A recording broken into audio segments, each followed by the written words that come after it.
Xin được phép chào mừng toàn thể quý vị đã quay trở lại với phần điểm tin của chúng tôi. Hôm nay ngày 18 tháng 10 năm 2021, tôi Nguyễn Thanh Tài xin phép được đồng hành cùng toàn thể quý vị trong cái buổi điểm tin ngày hôm nay, và chúng ta có một số tin tức như sau. Chủ tịch nhóm hội nghị hữu nghị Đài Loan ở Quốc hội Litva sẽ dẫn một cái đội hình mạnh đến thăm Đài Loan. Bản tin thứ hai, giá heo hơi chạm đáy, nhiều công ty chăn nuôi lớn của Trung Quốc bị lỗ nặng. Bản tin cuối cùng, Tổng thống Biden có khả năng từ bỏ chương trình năng lượng sạch. Và bây giờ chúng ta sẽ đi vào phần nội dung chi tiết từng bản tin. Chủ tịch nhóm hội nghị Đài Loan ở Quốc hội Litva, Marstat Madikis, trong một cái cuộc phỏng vấn gần đây của hãng thông tấn Trung ương Đài Loan CNA, ông Marstat Madikis bày tỏ: vì đây là cuộc chuyến thăm đầu tiên đến Đài Loan nên tôi hứa đây sẽ là một cái phái đoàn mạnh. Ông sẽ đặc biệt mời các nghị sĩ với các vị trí chính trị khác nhau đến thăm Đài Loan, với tổng cộng khoảng 6 nghị sĩ, bao gồm cả phe đối lập, sẽ tận mắt chứng kiến cách mà Litva và Đài Loan có thể đạt được hợp tác đôi bên cùng có lợi. Ông Madikis cho biết ước mơ của ông là tìm được cái thị trường ngách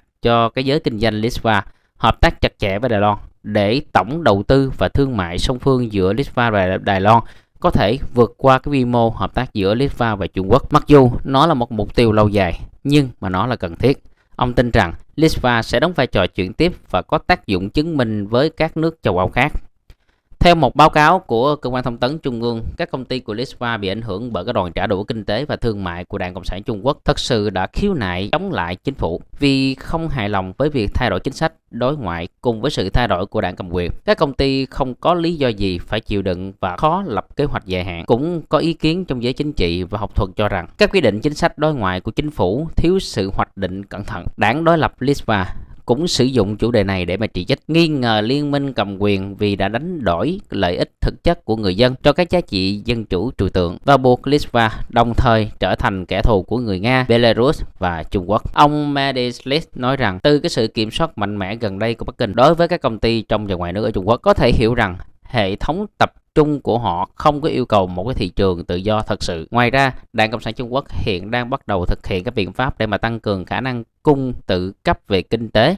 cố gắng giảm cái mức độ tiếp xúc của kinh tế trong nước với chuỗi cung ứng toàn cầu. Ông Madikis cho rằng điều này cho thấy các công ty của nước ngoài sẽ dần bị ép ra khỏi thị trường của Trung Quốc. Vì vậy, ông dự đoán rằng Litva sẽ không phải là nạn nhân duy nhất. Ông Madikis cũng đề cập rằng năm 2020, xuất khẩu của Litva sang Trung Quốc đạt khoảng 300 triệu euro, chiếm khoảng một nửa xuất khẩu sang Kazakhstan. Ông hỏi liệu Kazakhstan có thể tin rằng mình có quyền được chỉ đạo chính sách đối ngoại của Litva không? Hơn nữa, xuất khẩu của Litva sang Trung Quốc đã giảm 40% trong nửa đầu năm 2021. Ông nhấn mạnh vào thời điểm đó chưa có chuyện đặt văn phòng đại diện ở Đài Loan. Ông Madikis tin rằng nếu mà chủ quyền bị hy sinh vì lợi ích của thị trường, cả thị trường và chủ quyền cuối cùng cũng sẽ mất đi. Đây là kinh nghiệm nhiều năm của Litva trong cái việc phải chống lại nước láng giềng mạnh mẽ là Nga. Theo ông Madikis, các chế độ như là Đảng Cộng sản Trung Quốc và Nga vốn là thù địch với cái tự do và dân chủ và không thể thực hiện hợp tác bình thường và lâu dài với các thị trường tự do và dân chủ. Cái gọi là hợp tác của họ thường chỉ là sự cân nhắc chiến thuật, và cuối cùng các lợi ích chiến lược của chính phủ của họ thường là phá hủy và lật đổ cái môi trường tự do và dân chủ, bởi vì cái môi trường bên ngoài như vậy sẽ đe dọa lợi ích cơ bản của nhóm cầm quyền của họ. Ông Madikis cho rằng Litva chỉ có thể hợp tác với các quốc gia tự do dân chủ như là Đài Loan, chế độ độc tài không quan tâm đến lợi ích của bạn và có thể dễ dàng bán đứng bạn nếu cần.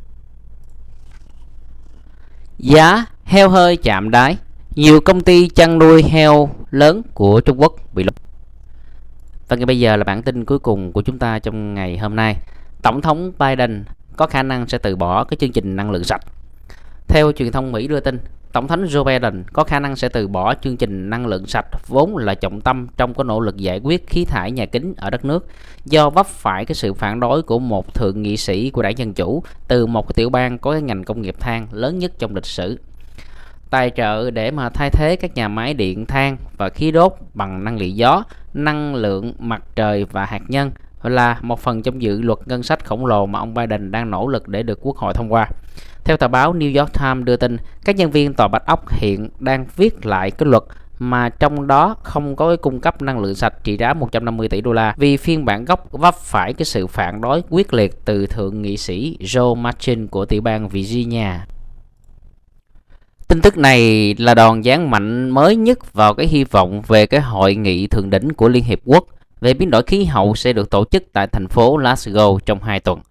Trung Quốc, nước phát thải khí nhà kính hàng đầu thế giới tuần này đã tiết lộ kế hoạch xây thêm các nhà máy điện than và ám chỉ rằng họ có thể đang cân nhắc lại cái lịch trình cắt giảm khí thải vì nước này đang phải vật lộn với cuộc khủng hoảng năng lượng trong bối cảnh tăng trưởng kinh tế đang chậm lại. Và có vẻ như ngày càng rõ ràng rằng Chủ tịch Tập Cận Bình sẽ không tham dự cuộc họp của Liên Hiệp Quốc về biến đổi khí hậu.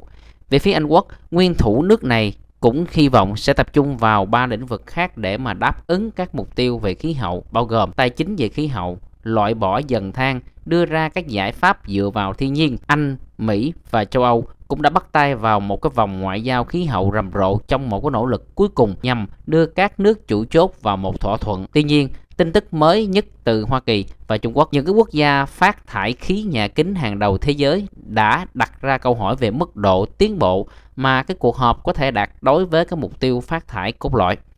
Tổng thống Mỹ Joe Biden đã kêu gọi cái hành động khẩn cấp về khí hậu trong khi dứt khoát đoạn tuyệt với cái người tiền nhiệm Donald Trump, người đã bác bỏ sự đồng thuận khoa học quốc tế về một thế giới đang nóng lên và cản trở các nỗ lực toàn cầu để làm điều gì đó về nó.